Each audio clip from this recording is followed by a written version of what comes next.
सब बोलते हैं कि म्यूचुअल फंड सही है, लेकिन ये कोई नहीं बताता कि कौन सा वाला म्यूचुअल फंड सही है। अगर फ्रेंड्स को पूछने जाते हैं तो बोलते हैं कि ये वाला म्यूचुअल फंड ले ले, उसने मुझे बहुत अच्छा रिटर्न दिया है। या तो फिर बोलेंगे कि मेरा एक एजेंट दोस्त है, वो काफ़ी अच्छी एडवाइस देता है। एजेंट को पूछने जाएंगे तो वो बताएगा कि सर इसके ऊपर सबसे बढ़िया रिटर्न मिलता है और उसमें उसको कमीशन मिल रहा होगा और वही म्यूचुअल फंड आपको पकड़ाएगा। लेकिन आज मैं आपको दिखाऊंगा कि 4 सिंपल स्टेप्स में म्यूचुअल फंड को कैसे सिलेक्ट कर सकते हैं, और ये सारी चीज़ मैं बताऊंगा आपको विथ एग्जाम्पल्स। और अगर आप कोई एजेंट या एडवाइज़र की हेल्प ले रहे हो तो भी पता चलेगा अगर वो आपको गलत एडवाइस दे रहे हैं। तो सबसे पहला स्टेप है सिलेक्शन ऑफ कैटेगरी। ये सबसे इंपॉर्टेंट स्टेप है क्योंकि ये हमें हेल्प करता है फोकस्ड वे में फंड सिलेक्शन के लिए। तो चलिए सबसे पहले डिसाइड करते हैं कि हमारा कैटेगरी कौन सा होना चाहिए, और उसके लिए हमें डिसाइड करना पड़ेगा कि हमें कितने टाइम के लिए मार्केट में इन्वेस्ट करना है। अभी एग्जाम्पल के लिए हम 3 कैटेगरी लेते हैं। First is 0 to 3 years, second one is 3 to 7 years, और थर्ड कैटेगरी जो है वो है मोर देन 7 years। अगर हम जनरली देखने जाए तो 0 to 3 years के लिए डेट फंड सबसे अच्छे रहते हैं। ऐसे ही जो सेकंड कैटेगरी है उसमें फ्लेक्सी कैप फंड अच्छे रिटर्न्स देते हैं। और अगर आपका इन्वेस्टमेंट होराइजन 7 years से ज़्यादा है तो मिड कैप और स्मॉल कैप भी आप चूज कर सकते हो। चलिए इसको मैं एक सिंपल एग्जाम्पल से दिखाता हूँ। मेरे पास एक वेबसाइट है जिसके ऊपर चलते हैं और हम देखते हैं कि ये तीनों कैटेगरीज में क्या डिफरेंस आता है। तो चलिए अभी के लिए 2 फंड सिलेक्ट करते हैं, एक है डेट फंड और दूसरा कोई ETF ले लेते हैं। तो यहाँ पे हमें चार्ट देख के समझ में आ रहा है कि डेट फंड का जो रिटर्न होता है वो ऑलमोस्ट फिक्स रहता है, जहाँ पे इक्विटी फंड्स होते हैं उसमें उनका वैल्यू ऊपर नीचे होता है, मतलब कि उनका वॉलेटिलिटी ज़्यादा है लेकिन ओवर द लॉन्ग टर्म वो आपको ज़्यादा रिटर्न देते हैं। सिमिलरली हम एक और म्यूचुअल फंड ऐड करते हैं जो स्मॉल कैप कैटेगरी से है। अगर यहाँ पे हम Nippon India small cap fund select करते हैं तो हम देख सकते हैं कि लंबे टाइम के बाद इसमें बहुत अच्छा रिटर्न मिल रहा है as compare to index fund. तो यहाँ पे मैं आपको एक एग्जांपल लेके कोई एक कैटेगरी चूज़ करना चाहूँगा। तो हम चूज़ करते हैं 3 से 7 साल का इन्वेस्टमेंट होराइजन, और उसके लिए जनरली एक फ्लेक्सी कैप फंड अच्छा रहता है। अभी हमारा स्टेप 2 होता है पास्ट परफॉर्मेंस, मतलब कि जो भी म्यूचुअल फंड्स हमें सिलेक्ट करना है उनके रिटर्न्स के बेसिस पे हम म्यूचुअल फंड्स को सिलेक्ट करेंगे। तो यहाँ पे हम 2 टाइप के रिटर्न्स के ऊपर फोकस करेंगे। एक होगा एनुअलाइज रिटर्न और दूसरा होगा रोलिंग रिटर्न्स। एनुअलाइज रिटर्न देखना बहुत ईजी है। जनरली लोग क्या करते हैं कि 1, 2 या 3 साल का एनुअलाइज रिटर्न देख के अपना म्यूचुअल फंड सिलेक्ट कर देते हैं, लेकिन हम जब लॉन्ग टर्म के लिए इन्वेस्ट कर रहे हैं तो हमें उनका 5 से 10 साल का रिटर्न देखना चाहिए। तो चलिए अपनी जो सिलेक्टेड कैटेगरी है which is flexi cap fund, उसमें जाके हम थोड़े बहुत म्यूचुअल फंड्स देखते हैं और उसमें से देखते हैं कि कौन सा हम सिलेक्ट कर सकते हैं। तो हम यहाँ पे आ गए हैं, एक वेबसाइट है जिसका नाम है मॉर्निंग स्टार, क्योंकि हमने यहाँ पे कैटेगरी सिलेक्ट किया है फ्लेक्सी कैप फंड। तो कि यहाँ पे फ्लेक्सी कैप पे सिलेक्ट करते हैं, फिर उनका जो परचेज मोड है वो सिलेक्ट करते हैं डायरेक्ट मोड, और जो डिस्ट्रीब्यूशन मोड है वो है ग्रोथ।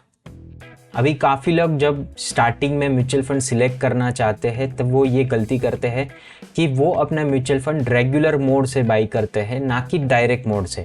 अभी रेगुलर मोड में एक्सपेंस रेशियो ज़्यादा होता है as compare to direct mode.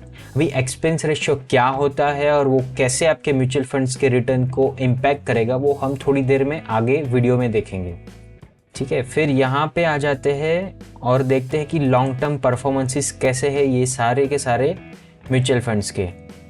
पहले हम सॉर्ट करते हैं इसको 5 साल के एनुअलाइज रिटर्न के हिसाब से। यहाँ पे दोस्तों हम देख सकते हैं कि हमारे सामने एक लिस्ट ऑफ म्यूचुअल फंड्स है जिनका 5 साल का एनुअलाइज रिटर्न सबसे हाईएस्ट है।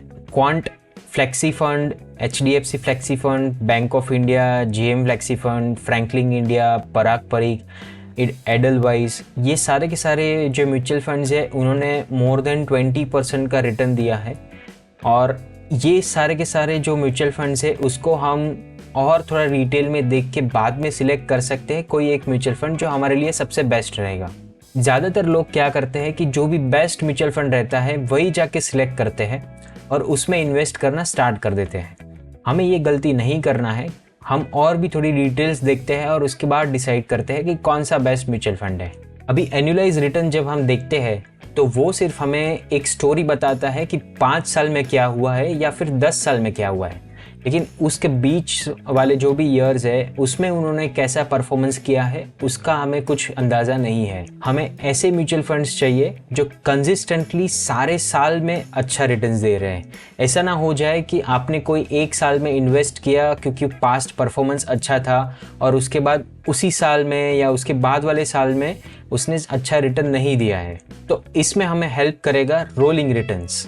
तो दोस्तों, हमने जो अभी एनुअलाइज रिटर्न के बेसिस पे शॉर्टलिस्ट किए हुए म्यूचुअल फंड्स है उसको मैंने ये वेबसाइट पे जाके यहाँ पे ऐड किया हुआ है, और एक और म्यूचुअल फंड मैंने उसमें से हटा दिया जिसका नाम है bank of India mutual fund, क्योंकि उसका AUM वैल्यू बहुत कम था एज़ कम्पेयर टू जो भी हमने अभी सिलेक्ट किए हुए हैं।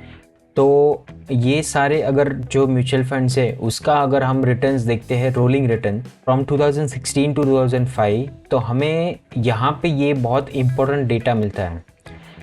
यहाँ पे हम देख सकते हैं कि क्वांट फ्लेक्सिकैप फंड है जिसने सबसे ज़्यादा एवरेज रिटर्न दिया है, वो है 20%, और उसने मैक्सिमम रिटर्न दिया है ऑलमोस्ट 52%। उसका मतलब है कि अगर हम ये जो 9 साल है उसको उसमें से कोई भी 3 साल सिलेक्ट कर ले, तो एक ऐसा जो टाइम फ्रेम है 3 साल का जिसमें उसने मैक्सिमम रिटर्न दिया है 52% का। और एट द सेम टाइम अगर हम रिस्क की बात करते हैं कि मेरा जो भी इन्वेस्टमेंट है वो नेगेटिव में नहीं जाना चाहिए, तो उसके लिए पराग परीख ने सबसे अच्छा परफॉर्मेंस दिया है। उसने कोई भी ऐसा टाइम फ्रेम नहीं है 3 साल का जिसमें नेगेटिव रिटर्न्स दिया है, जो यहाँ से हमें पता चलता है कि मिनिमम रिटर्न है वो 0.07% है। बाकी सारे जो भी म्यूचुअल फंड्स उन्होंने कभी ना कभी 3 साल में नेगेटिव रिटर्न्स दिया है। और अगर हम बात करते हैं इनके रिटर्न के डिस्ट्रीब्यूशन की, तो भी हम ये जो टेबल है उसमें से समझ सकते हैं कि पराग परीख ने कभी भी लेस देन 0% का रिटर्न नहीं दिया है, जहाँ पे HDFC ने 8% टाइम में लेस देन 0% का रिटर्न दिया है।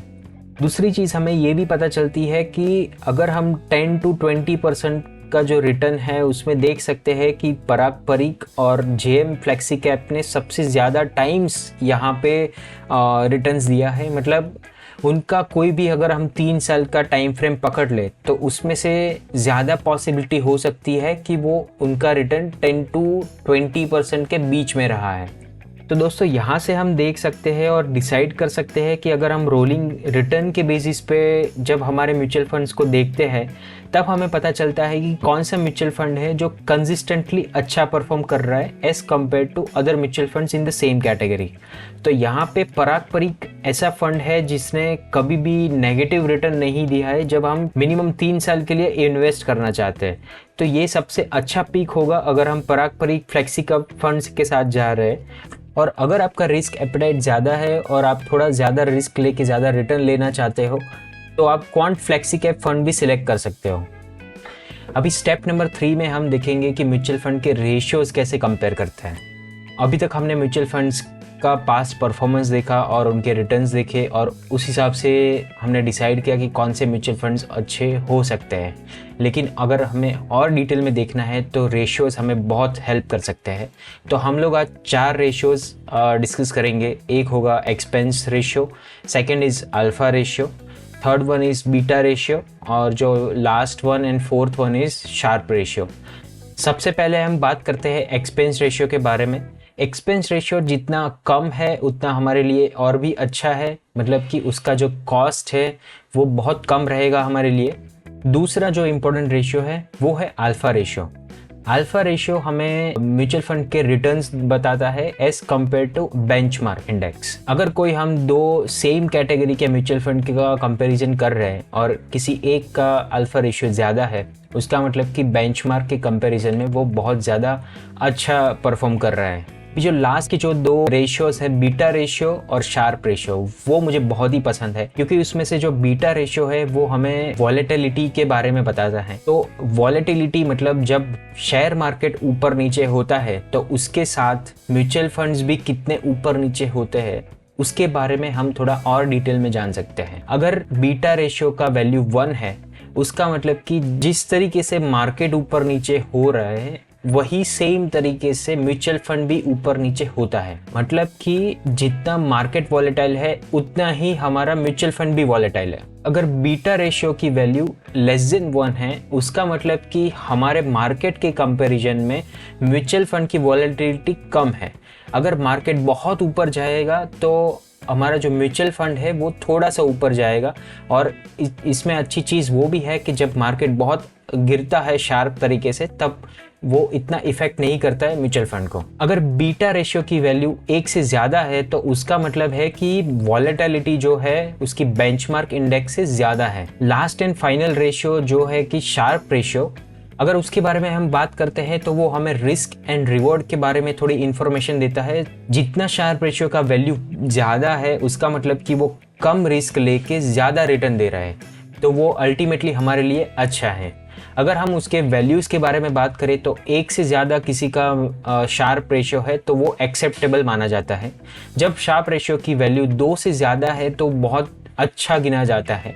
और अगर 3 से ज़्यादा कोई शार्प रेशियो है कोई म्यूचुअल फंड का तो वो एक्सीलेंट माना जाता है। तो अभी ये सारे जो रेशियोज़ हमने अभी डिस्कस किए हैं उसको हम थोड़े एग्जाम्पल से समझते हैं तो आप और ज़्यादा अच्छे से समझ सकते हो।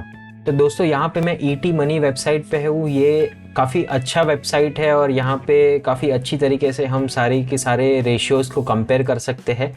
तो यहाँ पे मेरे पास सिर्फ 4 म्यूचुअल फंड्स ही सिलेक्ट करने का और उसको कंपेयर करने का ऑप्शन है। तो अभी के लिए जो हमारा 5 हमने जो सिलेक्ट किए थे उसमें से मैंने सिर्फ 4 ही सिलेक्ट किया हुआ है। अभी हम अगर सबसे पहले बात करते हैं अल्फ़ा रेशियो की, तो हम यहाँ पे देख सकते हैं कि पराग परीख और HDFC फ्लेक्सी फंड का अल्फ़ा रेशियो काफ़ी अच्छा है। मतलब बेंचमार्क के कंपैरिजन में वो काफ़ी अच्छा रिटर्न्स दे रहे हैं, जहाँ पे क्वांट फ्लेक्सी कैप फंड का अल्फ़ा रेशियो बहुत कम है। तो दोस्तों अगर हम बीटा रेशियो के बारे में बात करते हैं तो यहाँ पे हम देख सकते हैं कि पराग परीख का बीटा रेशियो सबसे कम है 0.58 और सबसे ज़्यादा है क्वांट का। उसका मतलब है कि क्वांट फ्लेक्सी कैप फंड सबसे ज़्यादा वॉलेटाइल है और पराग परीख है जो सबसे कम वॉलेटाइल है। HDFC और JM फ्लेक्सी कैप भी ऑलमोस्ट मार्केट को फॉलो करते हैं। और अगर हम यहाँ पे शार्प रेशियो की बात करते हैं तो हम देख सकते हैं तो यहाँ पे HDFC फ्लेक्सी कैप और पराग परीख काफ़ी अच्छा परफॉर्म कर रहे हैं और सबसे कम जो शार्प रेशियो है वो क्वांट फ्लेक्सी कैप फंड का है।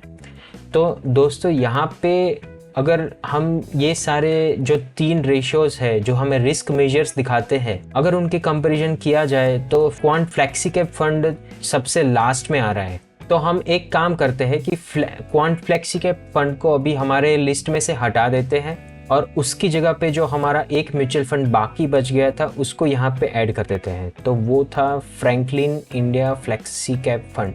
तो दोस्तों हमने अभी कंपैरिजन में से क्वांट का जो म्यूचुअल फंड है वो हटा दिया है और फ्रैंकलिन इंडिया का म्यूचुअल फंड है वो हम कंपेयर कर रहे हैं। तो यहाँ पे हम देख सकते हैं कि अल्फ़ा जो है वो अभी भी पराग परीख में सबसे बेस्ट है, HDFC का सेकंड बेस्ट है। और बीटा की बात किया जाए तो वो ऑलमोस्ट 1 के पास में है। और अगर शार्प रेशियो के बारे में बात किया जाए तो अभी भी पराग परीख और HDFC से वो थोड़ा कम है। तो दोस्तों अगर हम एक्सपेंस रेशियो के बारे में बात करें तो हमें यहाँ पे दिख रहा है कि JM का सबसे कम है और फ्रैंकलिन का सबसे ज़्यादा है। तो यहाँ पे हमें एक और चीज़ ध्यान में रखनी चाहिए कि जब भी हम म्यूचुअल फंड सिलेक्ट कर रहे हैं तो उसका एक्सपेंस रेशियो बहुत ज़्यादा नहीं होना चाहिए कैटेगरी से ज़्यादा। तो यहाँ से हमें पता चलता है कि फ्लेक्सी कैप फंड्स में अगर 2 अच्छे म्यूचुअल फंड हमें लेना चाहिए तो वो HDFC है और दूसरा है पराग परीख फ्लेक्सी कैप फंड। तो दोस्तों अभी हम बात करते हैं हमारा 4th स्टेप और लास्ट एंड फाइनल स्टेप जो है कि फंड मैनेजर कौन है। तो फंड मैनेजर बहुत ही इम्पोर्टेंट होता है कोई भी म्यूचुअल फंड के लिए, क्योंकि उनकी जो फिलोसॉफी है वही डिसाइड करती है कि फ़ंड को कैसे ड्राइव किया जाए। अभी हम डायरेक्टली जाके कोई भी फंड मैनेजर से बात नहीं कर सकते हैं, लेकिन हम डेफिनेटली थोड़ा अपना खुद का एनालिसिस कर सकते हैं और देख सकते हैं कि कौन सा जो फंड मैनेजर है उनकी फ़िलोसॉफी हमारी फ़िलोसॉफी से अलाइन होती है। तो इसका एनालिसिस हम 2 तरीके से करेंगे, एक होगा क्वालिटेटिव इनपुट्स और दूसरा होगा क्वांटिटेटिव इनपुट्स। तो दोस्तों अगर मैं बात करता हूँ हमारा फर्स्ट तरीका जो है कि क्वालिटेटिव इनपुट्स, तो उसमें हम गूगल पे जाके सिंपल सा एक सर्च कर सकते हैं। अगर आप ईटी मनी में यहाँ पे जाके नीचे देखते हो कि जो फंड मैनेजर्स है वो कौन है, तो जैसे कि HDFC flexi cap fund manager है रोशी जैन। तो उनका नाम लेके अगर हम गूगल में सर्च करते हैं तो कोई ना कोई हमें इंटरव्यू उनका मिल जाएगा। अगर ये इंटरव्यू हम देखते हैं तो हमें काफ़ी अच्छे से डिटेल में पता चलेगा कि वो एग्जैक्टली मार्केट के बारे में क्या सोचते हैं और हमारी थिंकिंग उनकी थिंकिंग से मिलती जुलती है कि नहीं। जो दूसरा तरीका है वो है क्वांटिटेटिव एनालिसिस, जिसमें हम जाके देखेंगे कि कोई भी फंड मैनेजर है वो फंड को कितने साल से मैनेज कर रहा है। अगर कोई एक फंड मैनेजर है जो कोई म्यूचुअल फंड को बहुत लंबे टाइम से हैंडल कर रहा है और काफ़ी लंबे टाइम से उसके रिटर्न्स बहुत अच्छे आ रहे हैं, उसका मतलब कि वो जो भी कर रहा है उससे काफ़ी अच्छा रिटर्न मिल रहा है। अगर हम देख रहे हैं कि बार बार कोई फंड मैनेजर चेंज हो रहा है तो जो फंड है उसकी फ़िलोसॉफी में भी चेंजेस होगा। तो इससे अच्छा है कि कोई ऐसा फंड चूज़ करो जिसमें फंड मैनेजर काफ़ी लंबे टाइम से उसको हैंडल कर रहा है। तो ये देखने के लिए हम फिर से जाते हैं अपना मॉर्निंग स्टार वेबसाइट पे, जहाँ पे हमने 5 साल का एनुअलाइज रिटर्न देखा था। तो यहाँ पे हम लॉन्ग टर्म परफॉर्मेंस की जगह पे अभी सिलेक्ट करेंगे फ़ीस, और यहाँ पे हमें देखने को मिलेगा कि मैनेजर का टेन्योर कितना है। अभी हमने जो देखा था कि जो रेशियोज़ देखने के बाद हमें HDFC फ्लेक्सी कैप फंड और पराग परीक फ्लेक्सी कैप फंड काफ़ी अच्छे लगे थे। यहाँ पे हम देख सकते हैं कि HDFC फ्लेक्सी कैप फंड में जो मैनेजर है वो 3 साल से है, और जहाँ पे पराग परीक में ऑलमोस्ट 12 साल से ज़्यादा टाइम से ये हैंडल कर रहे हैं। तो दोस्तों आज के सारे लर्निंग्स को हम समराइज़ करते हैं, बट बिफोर दैट मैं आपको रिक्वेस्ट करूंगा कि अगर आपको ये वीडियो अच्छा लगा है तो एक बार कमेंट ज़रूर कर दीजिएगा। आपको कुछ फीडबैक है तो भी आप दे सकते हो, एटलीस्ट एक लाइक तो कर ही दीजिए। तो हमारे जितने भी स्टेप्स है उसको हम एक बार समराइज़ कर देते हैं। स्टेप 1 है सिलेक्शन ऑफ कैटेगरी, जिसमें हमें कितने साल के लिए इन्वेस्ट करना है उस हिसाब से हम डिसाइड करेंगे। और उसके बाद जो सेकंड स्टेप है वो है उनका पास्ट परफॉर्मेंस या तो रिटर्न्स देखना, उसमें हम एनुअलाइज रिटर्न या तो फिर रोलिंग रिटर्न देख के डिसाइड कर सकते हैं। और जो थर्ड स्टेप है वो होता है उनका रेशियोज़ को देख के कंपेयर करना। उसमें हमने 4 रेशियोज़ देखे, expense ratio, alpha ratio, beta ratio और शार्प रेशियो। और उसके बाद हमने लास्ट में जो फोर्थ स्टेप है वो देखा है कि उनका फंड मैनेजर कैसा है और कितने टाइम से वो इसको मैनेज कर रहा है। तो ये सारी समरीज़ है, उसका स्क्रीनशॉट लेके आप अपने तरीके से इसको एनालिसिस कर सकते हो और डिसाइड कर सकते हो कि कैसे म्यूचुअल फंड सिलेक्ट करना चाहिए।